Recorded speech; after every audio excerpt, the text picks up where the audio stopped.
started. So I'll do a quick introduction. I have another speaker real quick that's going to do another little short introduction. So welcome to the Inspire Me seminar. We have one of our own people speaking today from our department in mechanical engineering. So I'm really glad to see a lot of new faces in here. It's really exciting to see a lot of diversity. We have Professor John Gardner in mechanical engineering department here at Boise State. He got his PhD from the Ohio State University, and we won't talk about how long ago that was, but but I do know that as of today, or as of this year, he's been at Boise State for 15 years. And he just recently got his special pen or whatever they gave you. So. I didn't get a pen. Oh wait, maybe I kept that. I don't remember. I think at this point it's going to be a rocking chair. It'd be a rocking chair. So anyway, we have a talk on smart grid technology, but I would also like to introduce Dr. Papich from Idaho Power, who would like to say a few things about some of the other people here. Very briefly, thank you for this opportunity. Actually, Dr. Saeed Zahid sent me a message was a few days ago about this talk. Quite interesting. I'm coming from Idaho Power. Presently, I am chairman of local chapter IEEE PES, Power Engineering Society. I invited in few days, actually, you'll see some people from Idaho Power. Topic is of great interest. And what I am asking, basically, sheet will go around. I like to use this.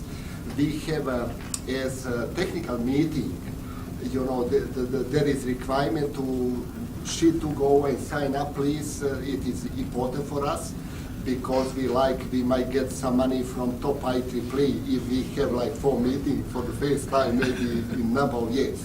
And that's all, and I appreciate it. Thank you. You're very welcome, very welcome. So I will have 2 sheets, and make sure you do sign up both of them, especially because if there's a financial thing going on here, we want to make sure we get a chance to attack that. So without further ado, I'm going to introduce Professor Gardner about some smart grid. So this is your attention. So, Don, do we have a laser pointer by any chance? Katie said she can go get it. Okay. Can you make it for? Yeah, I can. I'll bam. Okay. So thank you everybody for this, and Don, thanks for the introduction and for the introduction for IEEE. I'm actually both proud and a little embarrassed about saying I'm a member of IEEE and a member of the Power and Energy Systems, or Power and Energy Society. Proud because it's a great organization, and I've been a part of it for probably almost 30 years. A little embarrassed because I've never been to the meetings. So if you could wonder who the hell you are, because I'm sort of absent from that. So this talk, if you've been to this series before, and by the way, congrats to Don for putting together such a good seminar series. It's great that we get the faculty and the students and the community together once a week and exercise this proud tradition of the academic seminar. And this one's a little different than ones we had before because I already have a job. So glad to hear that. It's also going to be different because it's not a deep dive into some very specific 3-year-long research project full of graphs and numbers. A lot of my time the last several years in more of an administrative and coordinating role. So it's allowed me to develop kind of a longer and bigger view of problems that we're dealing with. So this is a talk about the smart grid, but it's not about the technology of implementing the smart grid. It's about some of the things we can do with the smart grid and why we need to do it. So today's talk is going to answer some very fundamental questions. Why is the smart grid happening? And why are things changing? A little bit about how. I think particularly mechanical engineers have a fairly naive notion about the electric grid. I know I did when I first started getting involved in some of this research. Again, this won't be details and phasors and power flow and power factors. This will be, at a bulk energy kind of level. What are some of the things that are influencing the way the smart grid evolves? And at that point, I'm going to start diverging into where I think it should evolve, not about kind of where we're in agreement. So it's going to start going a little bit into more of my thoughts based on some of the research I've been doing. And then the when part, I had to put that word there because it fits some of the other ones. but it's really about a vision for the future towards the end, or some of the things it could be. So why? So why are we reinventing the grid? The grid's working pretty darn well, particularly if you've ever been anywhere else in the world. We have an incredibly reliable, robust, resilient system of distributing electrical energy throughout the country. One of the main drivers here, though, is that parallel evolution of the information age, right? This incredible network of information sharing made available through the internet and through the cellular networks and the fiber optic cables. So there's an opportunity here to do things we wouldn't even have thought about 20 years ago. And then the last one I think is, I'll spend a little more time diving into, is that we have to, because renewables are very, very different. By renewables, I'm talking mostly solar and wind, are fundamentally different than fossil fuels and nuclear. And so let me kind of go into that. So why renewables? I used to, when I gave talks, when I talked to students in my classes, I always try to kind of steer clear of the whole climate change thing, because like any good engineer, controversy makes me afraid. And I realize I can't do that anymore. I shouldn't do that anymore. It's as somebody who's in the professorate in academia, I think sharing my views and my thoughts are really important. And keep in mind, I'm not telling anyone else how to think. Always drives me crazy when we're accused of brainwashing the young people of the world. Pretty low opinion of the young people of the world, I think. But I'm going to diverge a little bit here. You won't hear me say things like I believe in climate change. I think that's a bad construction, grammatical construction. Belief is a funny word and conveys, to my mind anyway, acceptance of facts, acceptance of things in the absence of facts, in the absence of a surety. I will say I'm convinced by the evidence that this is real and that what we're doing as a society is having an impact on that, and the possible, and of course there's a lot of weasel words that go in there, but the possible negative influences are big enough that means we should be taking action. Okay. Now that I just opened a huge can of worms. So before we go down that rabbit hole, let me say this is just one of several things that make us want to start moving away from fossil fuels. I'll jump to the bottom one first because that's pretty easy to see. When we burn coal specifically, but natural gas and petroleum as well, we do all sorts of other things to the environment. When you combust any of these things in air, all the thermodynamic students know you have to produce nitrous oxides. It will happen. You can't not make that happen. Those contribute to ozone formation, which is the smog that we're going to see later this winter when we get those inversions settling in on the valley. Coal has sulfur in it. It creates sulfur dioxides, get in the atmosphere, turn into sulfuric acid, precipitates back down onto the environment. Not a good thing. And what's really becoming more and more an issue is the mercury that's naturally occurring in coal that gets up in the atmosphere, becomes biologically active, and bioaccumulates. In other words, it doesn't go back down in the ground in the coal seam. It ends up getting into the biological cycle. And that's why you've got more and more places in the country where they recommend you don't eat the trout you catch, okay? Because the concentrations of mercury are getting higher and higher. Okay, so the middle one here is one that's worth a little side talk as well. It's based on a measure that is getting more and more attention lately. It's called EROI, is the pronunciation of the acronym, Energy Return on Invested. And the way to think about this is that you want to get a barrel of oil out of the ground, you have to put some energy into that. And so when we first started using oil, we got 100 times more energy out of that oil than it took to get it out of the ground and process it and get it to wherever we needed it. Today, that ratio is about 20. Okay? So it used to be 100 to 1, now it's 20 to 1, and it's been on that descending slope for the last 100 years. Okay? So all this advanced recovery, which is fracking and these other things we're doing, costs energy. Okay? And it's costing more and more energy to get more and more, to get the deeper, more locked up resources. And so you can read all these stories about, oh, we've got 300 years worth of coal, we have all these reserves still in the ground. That doesn't matter. The day it takes a barrel of oil's worth of energy to get that barrel of oil in the ground, we're going to leave it in the ground. In fact, the day it takes about 2 or 3. You know, when the ratio gets to about 2 or 3, we're going to leave it in the ground because it won't make any sense to do it that way. And of course, where that limit is you know, a little squishier, harder to see. But the reality is we're moving that way. Okay, so you know, to say, well, we got plenty of fossil fuels, it's just a cop out. You know, we don't have an infinite amount. We are running out. We will run out. Okay, that's enough for my my soapbox.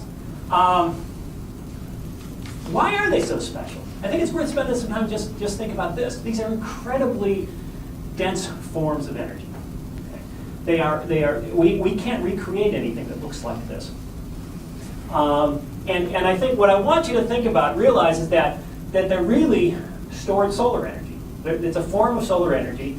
The plants from prehistoric times used the sun to take the carbon dioxide out of the atmosphere, turn it into carbohydrates, and then as they died, those that didn't decompose got buried, and through eons and eons, millions of years of geological processes, those carbohydrates turned into these hydrocarbons we value so much. And then when we combust them, which is pretty much the only way we know how to get the energy back out of them, that carbon dioxide, long sequestered in the Earth's crust, goes back up in the atmosphere. And so much of what we're trying to do in the research around energy is about, wow, how can we replace them? Okay, and I think that's a really important point, because buried in that sentence is an unstated assumption. When we say, how do we replace fossil fuels, what's saying is that that's what we should do. Okay, how do we get on without them is a broader question, okay, and not the same question.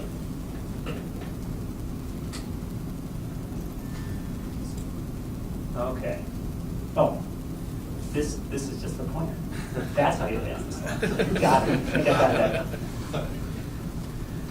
So it's important to realize, and this is again a starting point that that takes a little bit more complexity of thought, that everything we recognize as modern, as the modern society, the good stuff we have, the comfort, the longevity, the leisure time, was enabled by our ability to harness these fuels. Okay, by this gift, this inheritance we have from the planet. Okay, so our system evolved, our society evolved around the presence of fossil fuels. So, and I say that just to make another point, that to make the assumption that, oh, we're just going to put up some solar panel there and a wind turbine there and expect everything to work right is really very, very simple-minded. Okay, and so to make that point a little more, and my electrical engineering college, please bear with me, I'm about to give a very simplistic overview. Are you ready? Starts here. 1882, Thomas Edison set up the Pearl Street Station on Manhattan Island. It's a 100 kilowatt generator that he started there. Put that in context for all of you that deal with BTUs and horsepower. 100 kilowatts, it's a small 2-liter engine in an automobile. That's where it's roughly that amount. It's actually smaller. It's less than that. But, those first wind turbines you see on I-84 as you start heading out past Mountain Home, each one of those is 2.1 megawatts, so 2,000 times bigger than that. No, I'm sorry, 20,000 times bigger than that. So it was pretty small. Anybody know why Thomas Edison started the first grid? What was he doing? Make money. Making money. How was he making money? Selling light bulbs. He wasn't selling kilowatt hours. He was selling light bulbs. He invented the light bulb, and he says, how the hell am I going to make a market for this? Because he could sell people light bulbs. They say, what do I do with this? They've got a gas light in their brownstone. They say, I can't plug this in. So there's a lot of great. If you're interested in the history of technology, Thomas Edison's a great subject, because he was a very aggressive capitalist, and he would get these kids to go through the streets of Manhattan at night, and he'd write down the addresses of people who had gas lights, and then the next day the salesman would come by and say, those gas lights are dangerous. Your whole place could burn down. Electricity is what you need, because it's so much safer. And so it developed that way. He didn't have electric meters on the brownstones. They charged by the socket. Okay? So, and this is interesting. The reason I point that out is that there's some of the movement about the future of utilities business models should be around the fact of providing the services the energy provides, not just the kilowatt hours. Amory Lovins, who's quite a visionary in this area of the Rocky Mountain Institute, says, we don't care about kilowatt hours and BTUs. We care about the services they provide. We want, this is not using my words, we want a hot shower, a comfortable room, and a cold beer, right? I don't care how I get those things. Okay, electric utilities are an amazingly complex and unique entity in corporate America and in our history of developing our economy. So they are granted a monopoly. Okay, so as a capitalist system, monopolies are bad. We break up monopolies, but we specifically grant utilities monopoly because it doesn't make any sense to have 6 different companies running electric wires down everybody's street, right? So we say, okay, let's give them this franchise, this ability to serve a service area. In exchange, they agree to be regulated much more than any other corporate entity in the country. They're run they're overseen by state public utilities commissions. In Idaho, that's a panel of 3 people appointed by the governor. And they're the ones that have the ultimate decision about what the electric rates are and how much we pay. I'm gonna do a little aside on that too, because I want to circle back to this in a second. That amount you pay for kilowatt hour on your electric bill, and I'm thinking it's somewhere around 7 to 8 cents. My Idaho Power friends, yeah, right there. Okay, 7 to 8 cents a kilowatt hour. There's an awful lot that goes into that, but at the simplest level, there's 2 main components, and only about half of it is how much it costs the utility to make that, to get that kilowatt hour, to produce it, whether it's running a power plant or buying it on the bulk market. The other half, or the other big portion of it, is what we call the fixed costs. So all the costs the utility incurs by running its business, which is payroll, it's payment on loans, and it's taxes, and all these other things, divided out over all the kilowatt hours they sell. Okay, and that's called fixed cost recovery. Big part of the discussion about renewables and the utilities. Okay, I'm going to come back to fixed cost recovery in a second, but I want you to keep that in mind. So in return for that, the utilities say, okay, we'll provide service to anybody in our region. Somebody builds a new house, we'll put a meter on there and sell them power. And then there's rafts and rafts of government regulations about how they need to do that. Right? They maintain the reliability of the grid, and that's not just making sure your lights don't go on. It's much more complicated than that. It's about keeping the frequency, 59 3/4 to 60 1/4 hertz. It's about keeping the voltage within certain levels, and all that sort of thing. So I want to go on record, and I had this slide before. I knew Idaho Power people were in the room. This is a hard job. Okay, I wouldn't want to have to do that. Okay, they have a very, very difficult job to do. Here's an example, and it kind of gets us into what's going on with renewables. So this is from Bonneville Power Administration. They're a federal agency tasked with operating the Columbia River hydro system. Okay, and they market electricity to other entities, and they have other kinds of generators as well. So you can get this online. Just Google Bonneville Power Wind, and you'll find the link to this. So it's live 7 days. So last time I downloaded this was over the summer. This is the first thing I want you to look at is the red line. This is the load they have to serve. So of all the customers in their area, this is what the demand is. This is people using electricity. And the main thing I want to point out, if you haven't thought about this before, it kind of makes sense. That's not constant. Okay, it's quite variable over the course of the day. This is 7 days, so all these 24-hour periods. Peaks in early evening, has a valley at 2 in the morning. Not surprising, but it changes day to day. So this was July. So if I had to guess, if I go back over the weather, I'd say these days were hotter in the Northwest than these days. Weekends are different because commercial entities and industry runs differently on the weekends. But so there's structure to it. There's some pattern to it, though it is variable. And people who operate the grid have a good understanding of how these different things affect it. So they can look ahead, they can day ahead, an hour ahead. They spend a lot of time planning. Keep in mind that the grid, I used to say the grid has no way of storing energy. That's not 100% true, okay? But there aren't big buckets of electrons sitting around somewhere. So when somebody turns on a light, there's a generator somewhere that made a little more electricity in response to that. Okay. When I say, well, there's some energy storage, it's actually tied up. It's mechanical energy. Mechanical engineers in there. It's the inertia of the big generators. Have an awful lot to do with keeping the grid stable. And that energy storage provides, on the energy storage on the order of seconds for the grid. The top line here is the cumulative of all the hydro systems, and you can see that they do a lot of work changing the flow through the hydros to do what's called load shaping, so you can see it follows load very well. The brown line are all the thermal systems, so they've got one nuclear, a bunch of coal and gas plants. And you see they spend a lot of energy changing that output too as things change here. So you can see a lot of scalping going on here. Typically, if I were to download this today, the thermal would be pretty flat. They don't use the thermal to do a lot of load following unless we're really at a high load period, which is in the middle of the summer. The green line is the part that this is the story I'm leading to. This is the net input of all the wind farms within this territory. There's about 4,000 megawatts worth of wind on there, and it was a great place to develop wind for two reasons. If you've ever been out there, it's windy, and the second one is that it's already got a bunch of wires into it. So the two things you need for a wind farm is wind and a place to plug it in. So Columbia River Gorge has a lot of that. So that's the good news. The bad news is it's a terrible way to develop wind resource because they all see the same weather. So you have a lot of times where you get this and then this. Okay, and of course the ability of the grid operators to deal with that is limited by the ability of our ability to forecast the weather. And do I have to say any more? They're not good at that. So I don't think Anach is in the room. So Anach Senajak, one of my colleagues, does a lot of work in this area.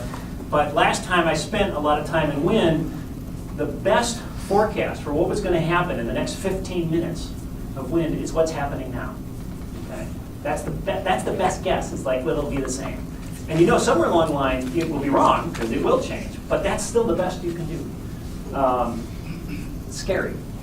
So I don't want to belabor this, but you can see this would give a grid operator huge headaches, right? There were times, this is in the middle of summer, when you get in the springtime, when the water's really high and the wind's really high and the load's really low, they got all sorts of problems. Because you got to let the water go through the dams and it's got to go through the generators or you get oxygenation problems. You got the winds blowing on the turbines, there's no place else to put the power, so you've got more power needs to go. Texas has these great examples of where they were paying people to take electricity. Electricity had a negative price.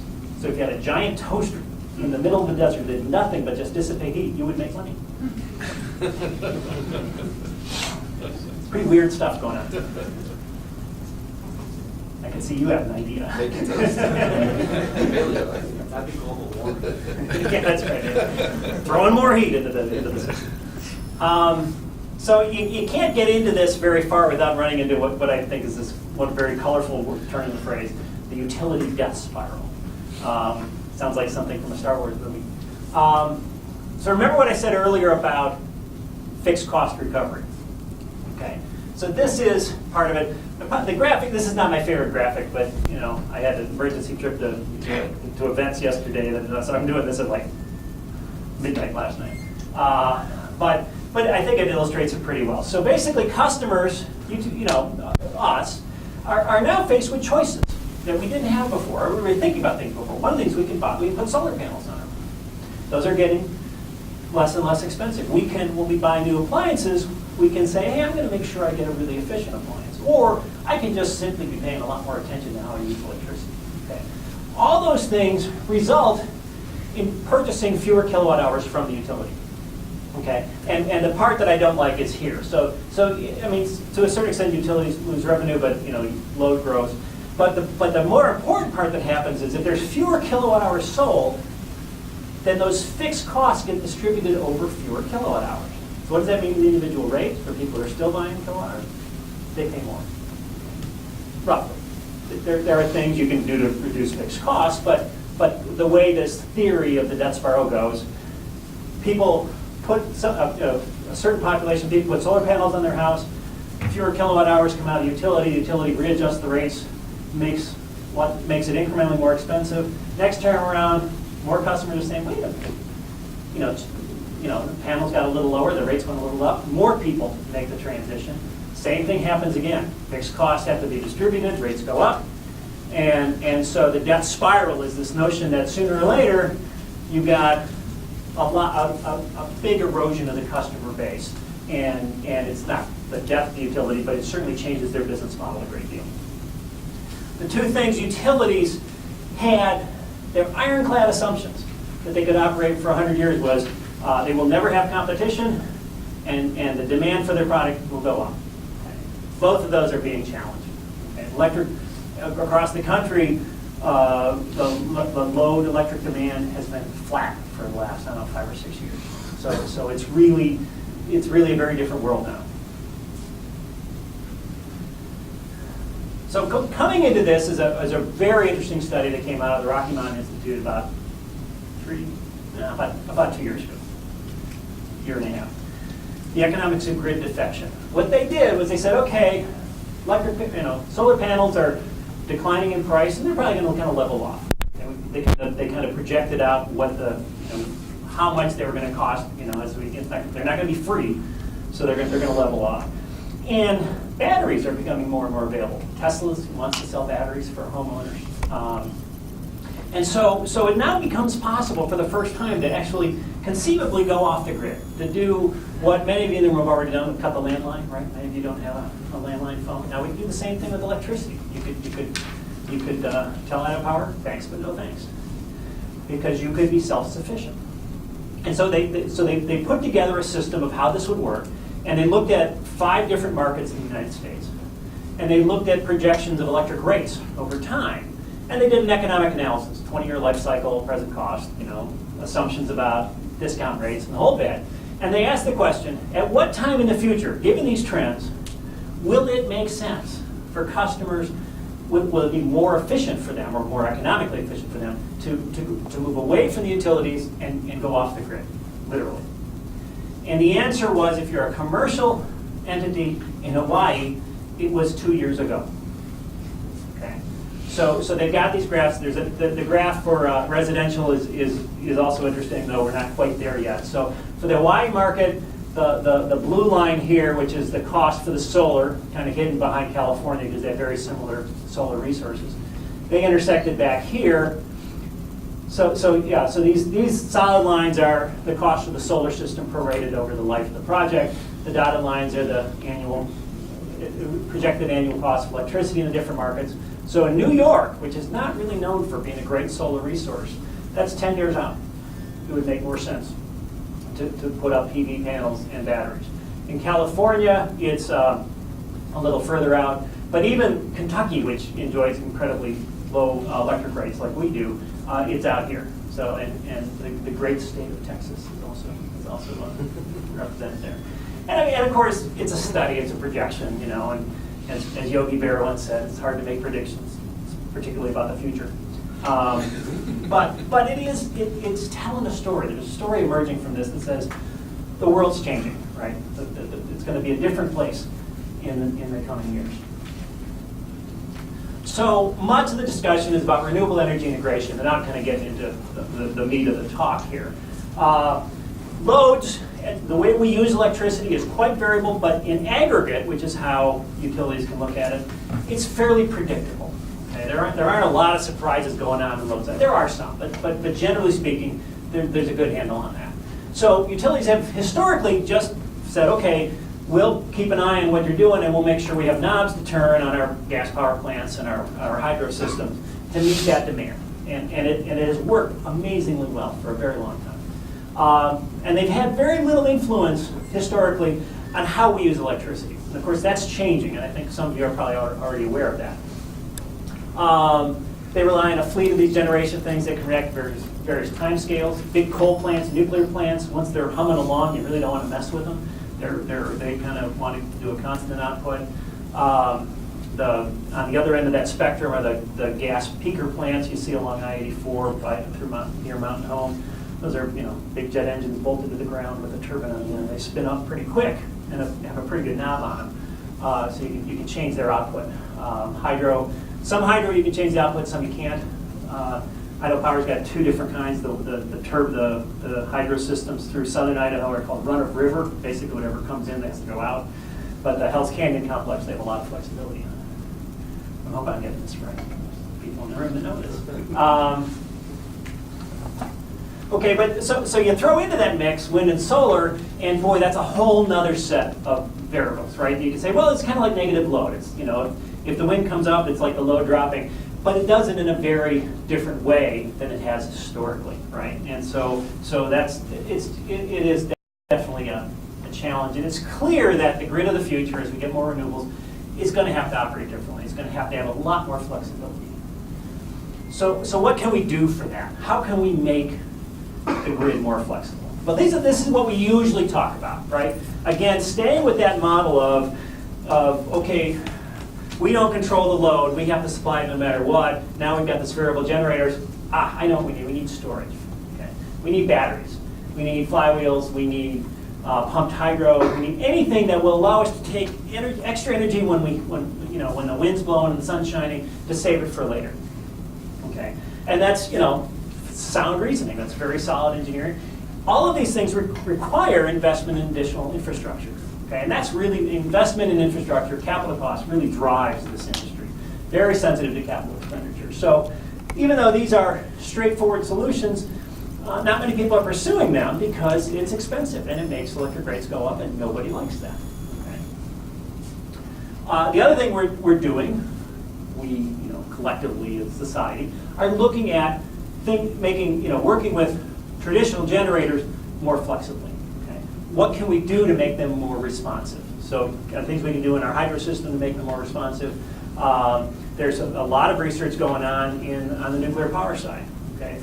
All we know about the way nuclear fuels decay over time is based on an assumption of the load profile of nuclear power plants. If you start ramping them in and out a lot, that changes the radiochemistry, and it gives an awful lot of PhDs a lot of work to do in this future. And there's also a lot of talk about, you probably heard about small modular nuclear power plants. The nuke in your backyard kind of a thought. Make you popular on those hot days. Sure, I could say it's some electricity. But the point, my thesis in this is that Einstein, I think, had it right. It's hard to solve problems using the same thinking that got us to where we are. Okay, and I don't mean to make it sound like we made a bunch of bad decisions to get where we are, but we did it. Back to my original point about having all this really cheap energy, dense energy available to us. It was enabled by that. But to assume that, well, we'll just replace that with something else is probably a bad assumption. We're going to need a new line of thinking about that. And here's where I've been spending a lot of time in my group, is looking at the demand side. In other words, what happens if we make the way we use electricity more responsive to the way the grids operate? Okay? That's one of the ways that's referred to as called demand response or demand side management. Not new to the utilities, but they've been working in this area for a while. Okay, so. And I think we just scratched the surface. Okay, what I'm proposing is that we really need to reevaluate, I use this sort of new agey term, renegotiate our relationship with the electric grid. I have an idea for a book that says something like, it's not you, it's me.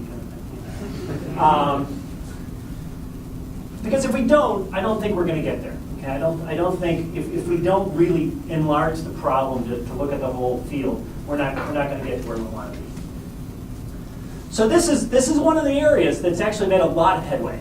Time of use pricing. So Idaho Power has been actually very very progressive. We all have smart meters in our home, hopefully all the nerds in the room have gone and logged into their account manager and can see hourly consumption, and you say, oh yeah, there's my television watching, there's the washing machine. Hey, what's going on at 2 in the morning? If you haven't done that, please do it. It's awesome.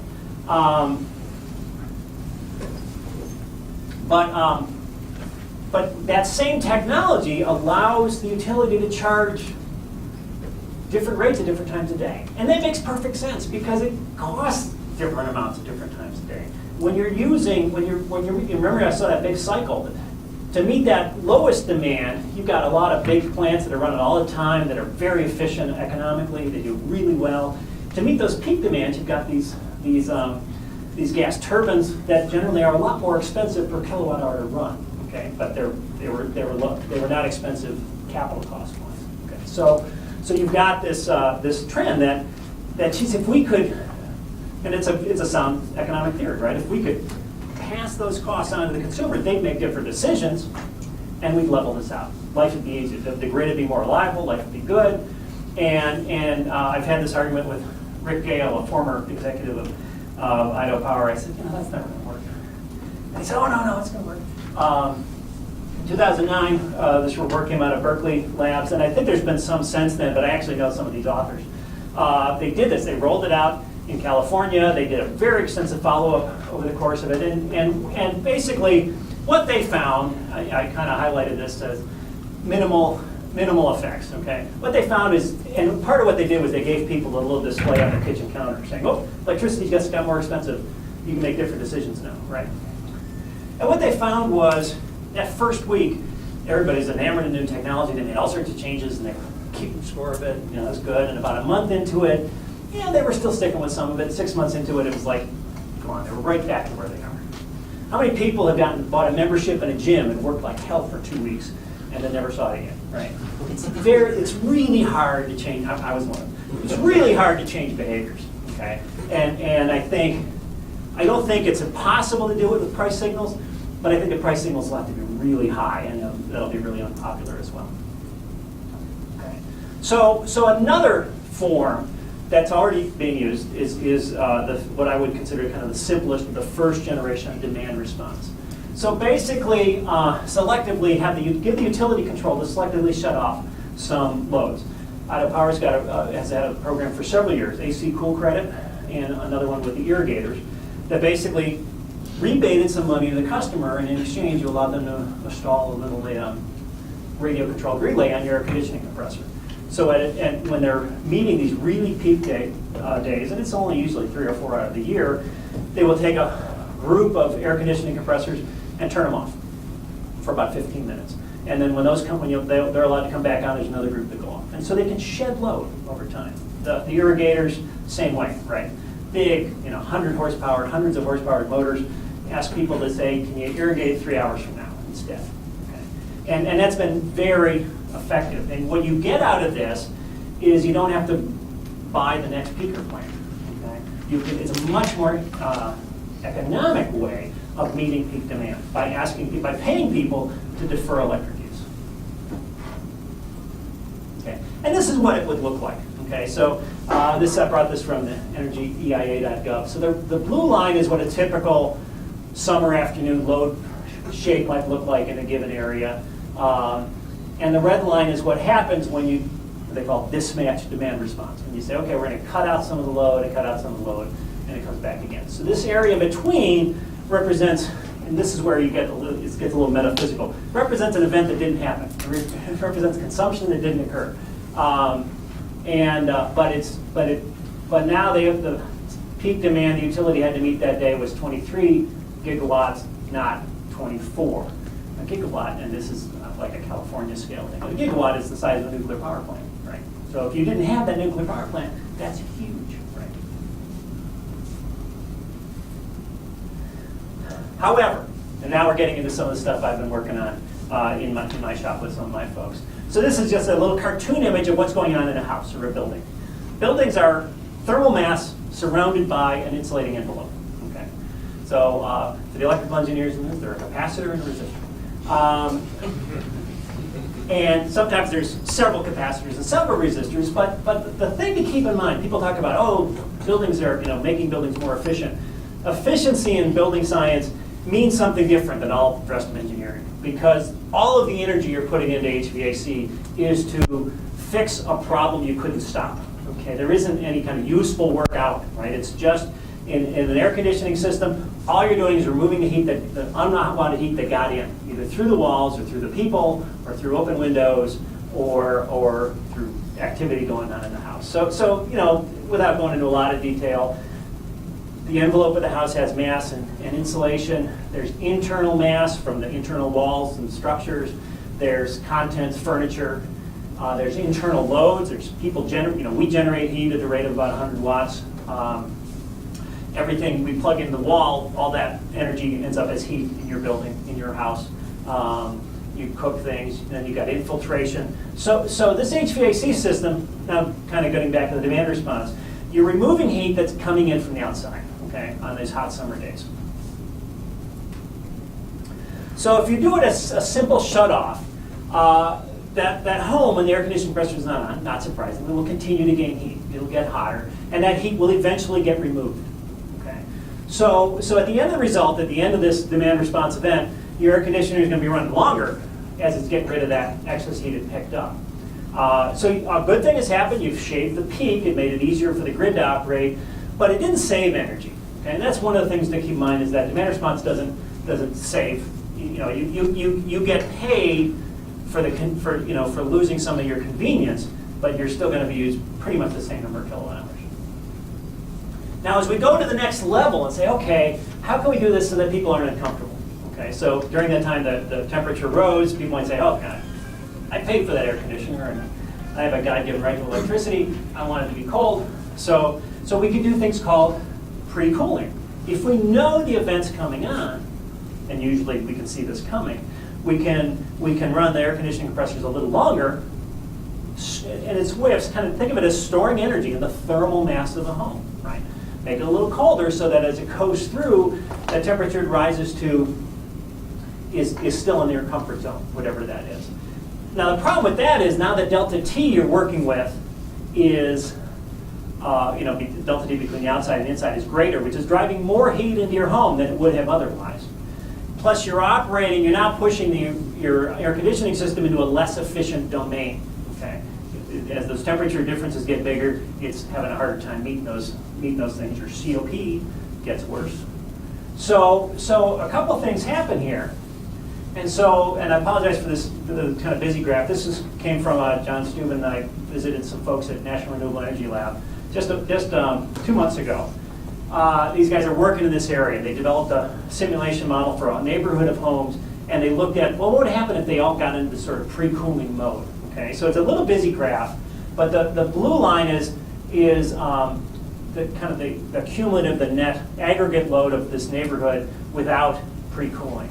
And so it's a hot summer day. Okay, the red line is as everybody gets into pre-cooling. Okay, so two things happen here. One is that during this really peak, the worst peak time, we got a really nice effect. In other words, the red line's a lot lower than the blue line. We've shaved a bunch of energy off the peak time. Okay.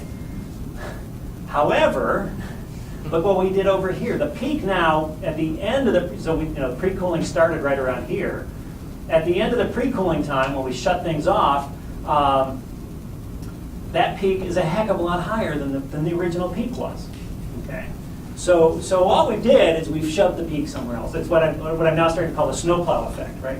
You can take a snowplow off the top of that peak, but you still got to put the snow somewhere, and it piles up somewhere else. It piles up in front. On the back side, it's a little easier. The load's already dropping, so the snow will tend to fall off, and you don't get that added peak at the end. Though you could, it's still possible. And that raises kind of an issue that I think if you do a little more thinking into these demand response and time of use prices, they're ultimately, I'm going to use a controversial term, they're ultimately self-defeating. Okay? Because now what happens is, okay, now we have a new peak that we want to address, so now our peak pricing gets wider. And now we're going to move into a range where these air, we got too many hours you got to deal with, and that thermal storage doesn't last very long, and so it's not going to work very well over time. Time of use pricing the same way. To the extent that we succeed in getting people to move their consumption to other times of day, we lose the economic incentive to move it to other sides of the day. As the peak gets lower, those added expenses don't incur. And so if these approaches were 100% effective, they put themselves out of business. You don't need them anymore. People go back doing the same thing, and so you get this sort of unstable cycle going on. Okay, so where does this leave us? One of the things that certainly I've realized over time is we need to really understand energy movement, energy flow in buildings. We know how to heat and cool air and how to maintain temperature in here, but we don't know very much about what's going on with the walls. Okay, one of the things that I've learned from the building scientists I've worked with over the last 5 years is that what we determine to be human comfort is only partially set by the temperature of the air that's moving around us. Okay? There's a huge impact by the temperature of the surrounding walls. That's why 68 degrees in your home in April seems just fine, and 68 degrees in the middle of February is downright cold. Okay? The air temperature is the same. The walls and the thermal mass of the building has changed over that season. Have gotten colder and colder and colder, and now we're radiating. The radiation energy balance between us and our surroundings changes, and we're losing energy at a much higher rate than we would have otherwise. So that's part of the other part is we have to see the buildings as part of this system we call the grid. Okay, we see that our normal conceptualization of the grid ends at the meter. Okay, and so looking at what happens on our side of the meter and looking at it, it's an area called end-use energy storage. Looking at what we can do to help the grid operators take out these variabilities is huge. Okay, so I'm going to go through some results of some research we've done over the years.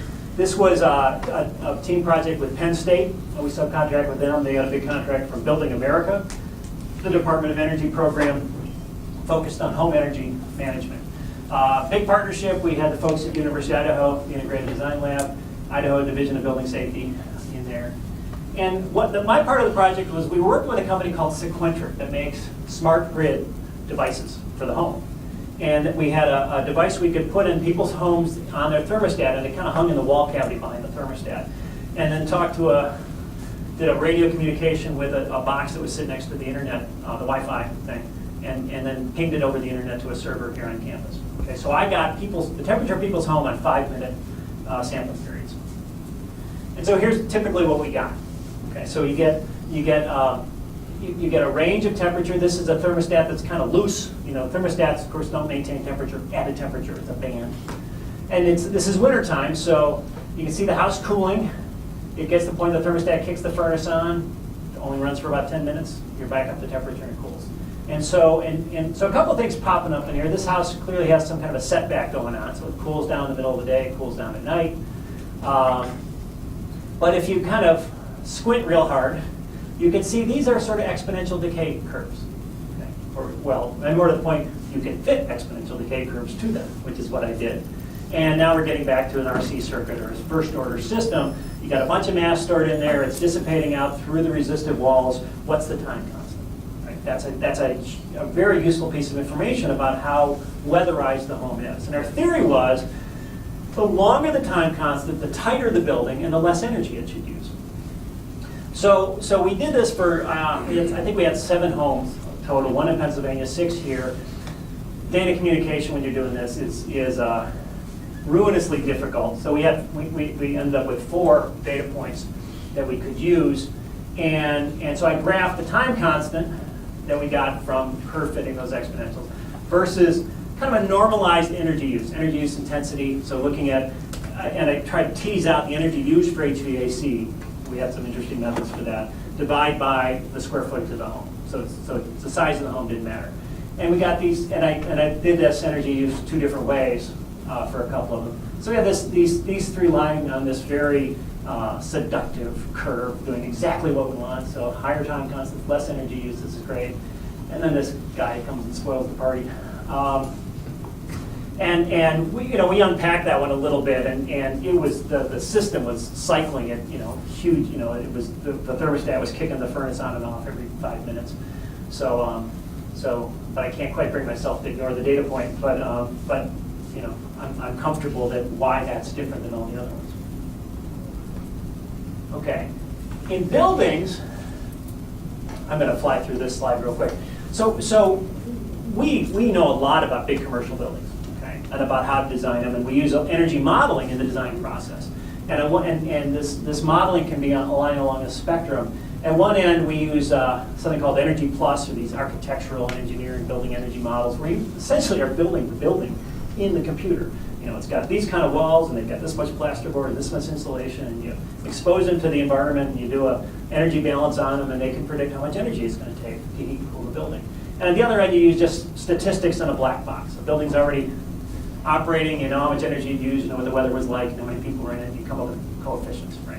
I'm operating in the middle of this and saying, okay, these are really difficult models to build, and they're really time-consuming, computationally intensive to run.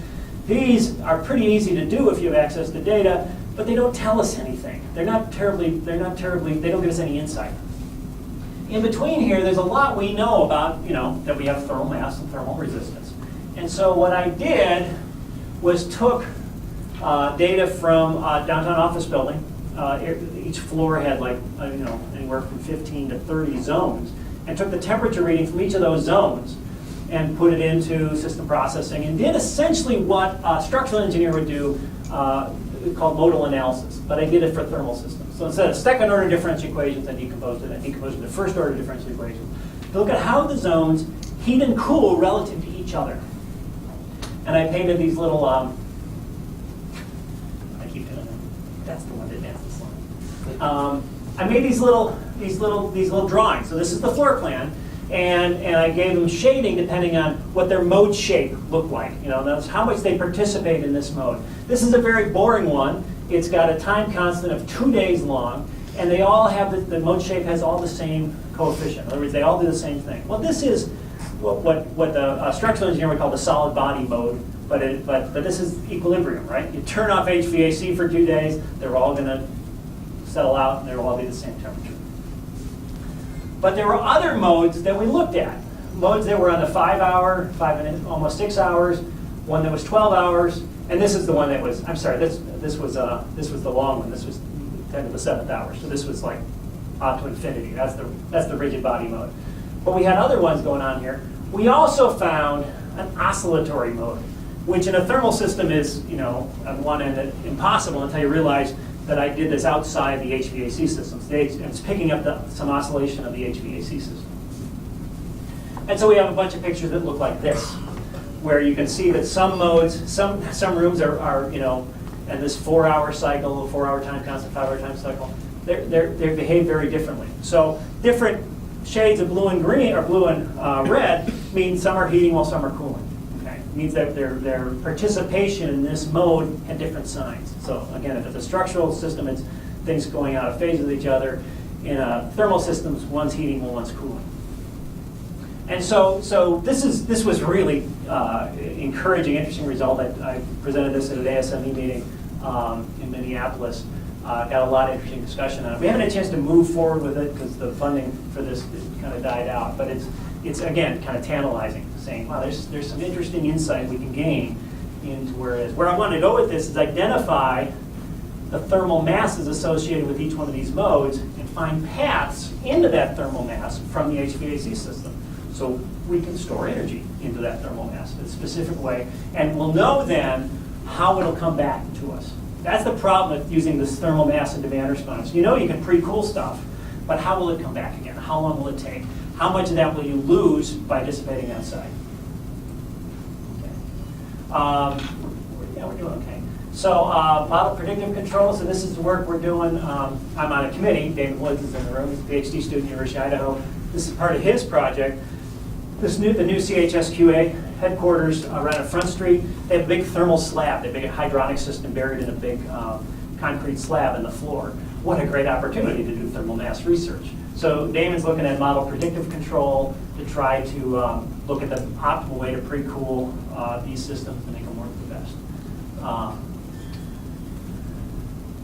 There's one more thing I wanted to talk about. I can't remember what it was. Okay, well let's kind of wrap this up, and we still have some time to talk about it. So the grid of the future will have to be more flexible. We wanted to maintain or increase its resilience and reliability. And of course, it'll have to be more sustainable than it is now. It'll be more interactive.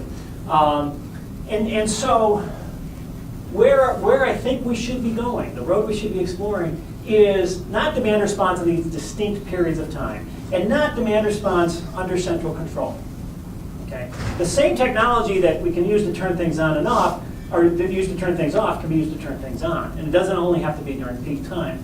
And the more we centrally control it, the more complex the problem gets, the less resilient, the less reliable it gets, the more susceptible it is to hacking and these other things. So if we have broad control over what are called thermostatically controlled loads, so think of your refrigerator, your freezer, your HVAC system in your home, and if you have an electric water heater, that, right? We already tolerate a range of temperatures in here, but if we had that range of temperatures under some other kind of control, we can do an awful lot of grid balancing that way, particularly if we aggregate them, and aggregate them intelligently. So I've had a lot of discussions with Don Sturdivant. He's the energy director for Simplot Corporation, and he coined this term, the French fry battery. Okay, so they have these huge warehouses, heavily insulated at -5 Fahrenheit. You ever get a chance to walk into those? I encourage you to do it. It's quite an experience. No matter what you're wearing, your shoulders are immediately cold. You just radiate heat right up into the ceiling of it. And a French fry doesn't care if it's -10 or -6 or -3. There's a range it can operate in just fine. And so here's a big thorough mass sitting out here in the middle of Caldwell or out in the down near Twin Falls, where we can pump energy when we have a little bit extra and then let these coast later. Now, what this requires is a thorough understanding of what the energy dynamics of that warehouse are, how heat transfers through the air into the French fries, into the boxes, through the boxes, and also how these refrigeration systems operate as you start changing their set points, how that efficiency shifts. And that's some of the work we're doing in my group as well. One last point, and then I'll wrap it up. So most of you have probably heard of renewable energy certificates, the RECs. So it's a pathway for revenue for people who develop wind and solar farms. The idea is to say, hey, I want to use green energy. And so you pay somebody a little extra money in addition to your electric bill, and then you get to say, hey, I'm using green energy. I think everybody in the room knows they don't put a little filter on your power meter and only let the green electrons through. Right? You're using exactly the same electrons you would use otherwise, but there's an additional flow of money in addition to the electric bill. Okay? So everybody's paying the same electric bill, then people who want green energy pay a little bit extra. Sometimes they'll pay it to the utility, sometimes they pay it to a third party, and they get to claim that. And the reason we do it is because people want to claim green energy, and because it's an additional revenue stream that makes these renewable energies more economic. It gives the investors bigger incentive to develop them. Okay, so that's a very widespread model. It's been in place for a long time. A lot of people find it kind of intellectually unsatisfying because it's kind of like paying for not changing what you're doing and paying somebody to do it for you. But I've heard of this, and I wanted to kind of develop this a little further. What if, with our Internet of Things and our thermostatically controlled loads, we as users go into independent agreement with wind farms, wind operators, and say, I want to adjust my power consumption to your signals. Okay, so I agree that when you send me a signal that the wind farm is creating a lot more electricity, I'll let my freezer get a little colder. I'll let my house get a little colder. I'll let my hot water tank get a little hotter. And then when the wind stops, I'll coast down for a little bit. And so you're agreeing to be part of the solution for the problem the wind farm is generating, which is this variable load. The electrical engineers and everyone saying, hey, what about transmission? Yeah, the transmission line's still got to do the same, and there's still issues with that. But it still opens the door for a very interesting business model that says that we can recruit people. We already know there's people that are willing to pay more to do things that are more sustainable. That market's out there, and this would be another way to tap it. This is along the same lines, regardless of whether it's wind farm or the utilities. You can. I don't think anybody wants to totally give up control of their consumption, right? However, there's certainly times of the day when you don't care. Right, you go to work, the house is empty, you go away for 2 weeks. So I envision Next to Nest. So you got your Nest thermostat there, this nice little knob that you can learn, sets things and it learns things for you. This other knob just then goes from 0% to 100%. So you go away in the morning, you turn it to 100%, and you say, I'm going to be totally flexible. You guys mess around with my freezer, my refrigerator, I don't care. Let me use my load to help balance the grid. Okay. The next weekend, your boss is coming over for dinner, you got in-laws come visiting, stressed like crazy, you turn it down to 0%. Don't mess with me, I want total control. Okay? So And of course, the incentive is that the more time you spend 100%, you're going to get either a discount on your power, or you get some kind of a rebate. So that's kind of again, like I said, kind of this broad overview, kind of looking at some of the experience I've had over the last several years working in this area. Worked with some really great people throughout the state and throughout the country. Brian up at University of Idaho, Milos, who was at University of Idaho Falls, he's not Virginia Commonwealth, Craig at Idaho National Lab, Kevin Denton in Muhlenberg. I've worked with him long enough I can say his name. He was at the Integrated Design Lab at University of Idaho. He's now at University of Oregon. Kelly and Sandy working in my shop now. John, who's joined us as well, and a lot of partners. So I operate as part of the Center for Advanced Energy Studies, which closely partners with Idaho National Lab. Great support from Idaho Power and NEA over the years. The Advanced Manufacturing Office of DOE runs our Industrial Assessment Center. I didn't get a chance to talk about that, but that's a big operation we run. I mentioned earlier the Penn State folks, CHSQA, and now I do a lot of work with Vista, so Zaid and Andres have been working on their project for a long time. So I think that's my last slide. That's a good hour and 5 minutes. Yes. So thanks very much. Appreciate it. Hopefully I've done it. I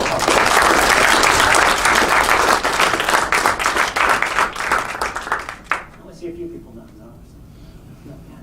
We have time for some questions.